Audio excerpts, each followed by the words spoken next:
Hello and welcome to this multi-dimensional view of software project management. We are calling this a dragonfly view. Why do we call this a dragonfly view?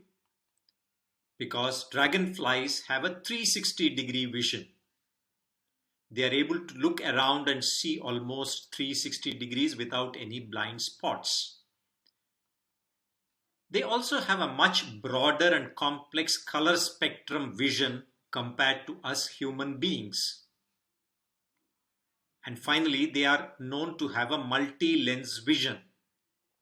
And in this presentation, we hope to give you a multi-dimensional, multicolored view, a multi-lens view of software project management, which will bring you different angles, different flavors, and hope that will enrich your journey of software project management knowledge. So join us on this brief presentation. In this, the first view of software project management areas, we shall look at the knowledge areas in which the project manager is expected to develop a good competence in order to manage the project well. The first of these is scope management. In this, the project manager develops the expertise to be able to discuss the scope of the project with the customer, define the requirements in detail, break down the scope into workable packages, and also estimate the work well. The next is time management. In this, the PM develops the work schedule based on the packages that he has developed. The team then works based on the delivery schedule developed, and also they deliver the output based on the time schedule. The next is resource management. In this, the project manager develops his competence to identify the right resources with the right skills who should be onboarded onto the project team. He also learns how to lead and motivate the team in the process of delivering the project output. Next, cost management. In this, the project manager should identify all the costs associated with the project, estimate and also track them. These may be human resource costs, hardware, software costs, or other direct and indirect costs like project travel, stay, etc. And this helps him to keep the costs under control as per budget and help make the project profitable. Next is risk management. In this, the project manager performs the key role of identifying risks, assessing the risks of the project, planning how these need to be responded to, and monitoring and controlling throughout the course of the project. He also identifies those stakeholders who would be responsible for taking action throughout the course of the project on these identified risks. This is a very key function of the overall software project management. The next is quality management. Quality is nothing but meeting customer expectations and making the output fit for purpose. But then how do we translate these qualitative terms into measurable metrics? So that is where the challenge of quality management plan is. And this is where the project manager draws up those criteria, those metrics, both in terms of usability, performance, and reduction of errors in order to meet the quality standards of the project, and ensures that the quality processes are built into every process that is involved in the project life cycle. Stakeholder management, a very key aspect of project management.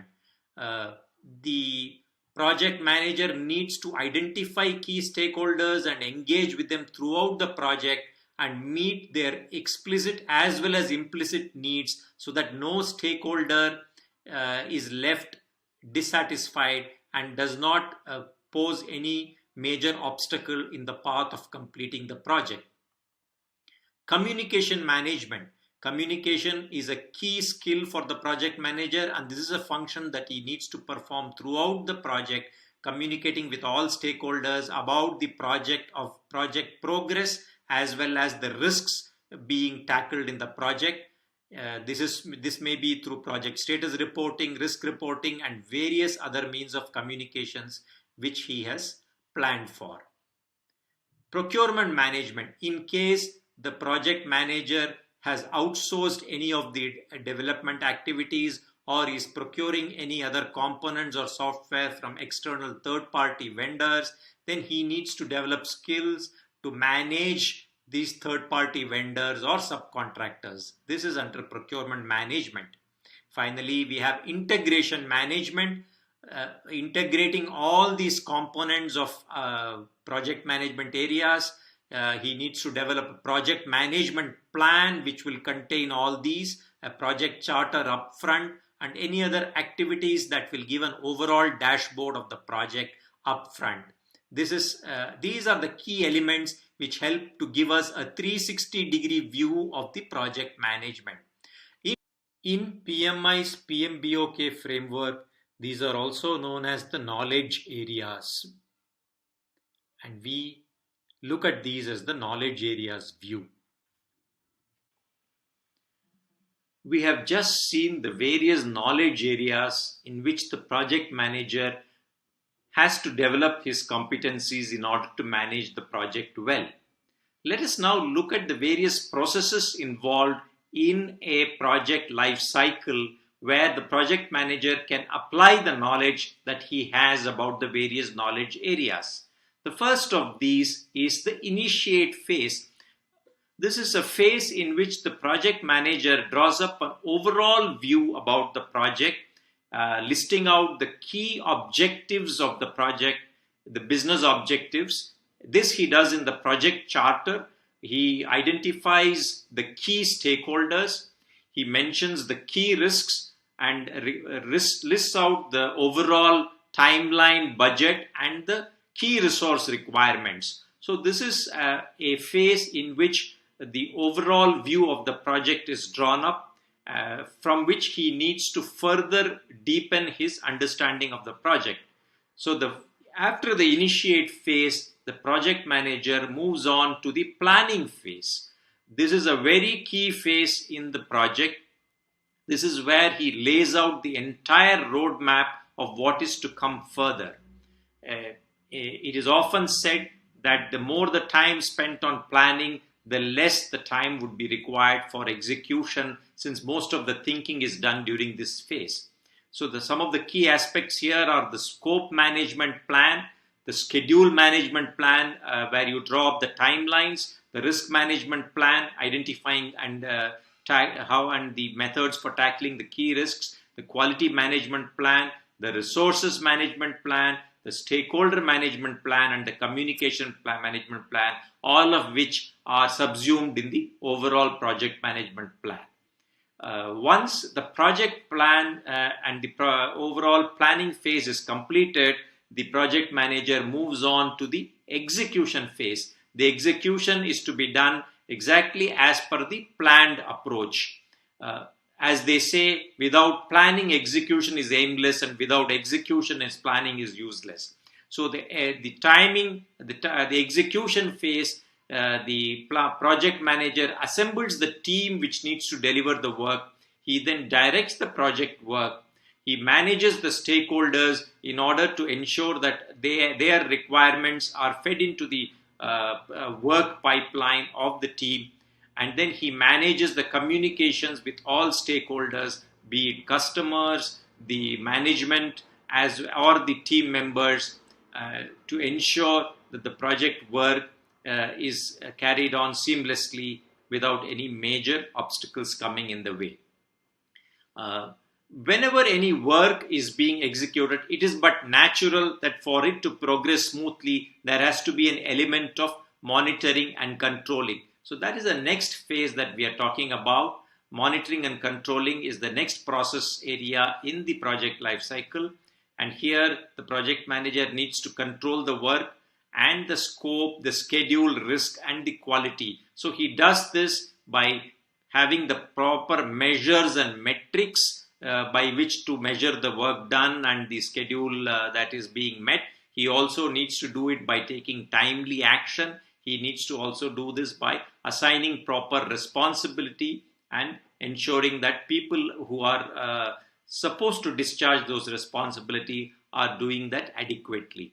So overall, you have an initiate, plan, execute, monitor and control processes which the project manager needs to be aware of in order to conclude the project and take it to a proper close phase. Yeah, the once the controlling and monitoring is done well and the project is taken to its conclusion, he then goes into a closure phase where he closes the project logically, gathers the testimonials from the customer, and also records the lessons learned for the project to be useful for the future projects which are of a similar nature.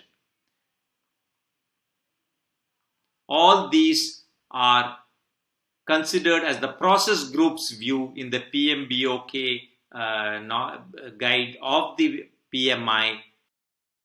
We have seen the knowledge areas where the PM needs to develop competency and the process groups where the PM needs to apply his knowledge. Let us now look at some of the evolving concepts in the PM areas. Just like in any other field, the project management area is itself undergoing a lot of evolution. The two areas that we saw, the PMBOK's knowledge area and process group, is largely based on the predictive project management styles. A lot of influence is being brought upon the PM areas by the adaptive project management styles, which is born out of the Agile software development methodology. So some of these are: one, the concept of self-organizing teams. Traditionally, we talk about the teams or the team members waiting for work to be given to them or being assigned to them by project managers. And in the new paradigm, we have the teams needing to step up and take ownership for the work to be delivered. They need to pull work based upon their abilities and their skills. And these are known as self-organizing teams, teams which are cross-functional, and they pull work and deliver without waiting to be assigned very explicitly. The second is about stewardship. This directly impinges on the role of the so-called project managers. The role itself undergoes a change. Here, the project managers are more of facilitators and leaders who generally motivate the people working with them in the teams. So they are not just managers who give orders, but those who actually facilitate and remove any obstacles that come in the way of the work. So this is stewardship. The next we look at is business outcomes. So in hitherto all projects, the focus has been more on delivering the specific output which has been promised to the customer. But then in going forward, project managers and project owners are expected to look at a broader picture of what outcome this brings to the business of the customer. How is he going to benefit further from the delivery of the project? Is he going to cut costs? Is he going to increase his profitability? What further benefits is he deriving? So that perspective helps in delivering the project in a more efficient and more effective way. The next is about the adaptability in the delivery process. It is not as if the project goals are fixed upfront and there is a rigid approach to the overall delivery of the project to the customer. Here, the project team and the customer team both work collaboratively and they interact, they demonstrate the deliverables, and they take feedback from each other, and that there is no fixed objective but an adaptable and resilient approach to the changing situation of the project. As the project management area itself evolves, we are looking at a combination of the traditional models like knowledge areas and process groups, combining with the principles drawn from the adaptive framework drawn from Agile, and a whole new paradigm is set to emerge, which shall form the basis for the PMI's PMBOK 7. This is bound to be exciting for all project management practitioners, and a whole open model or framework is likely to emerge from this. So let's look forward to this and join us on this journey of project management learning. Thank you.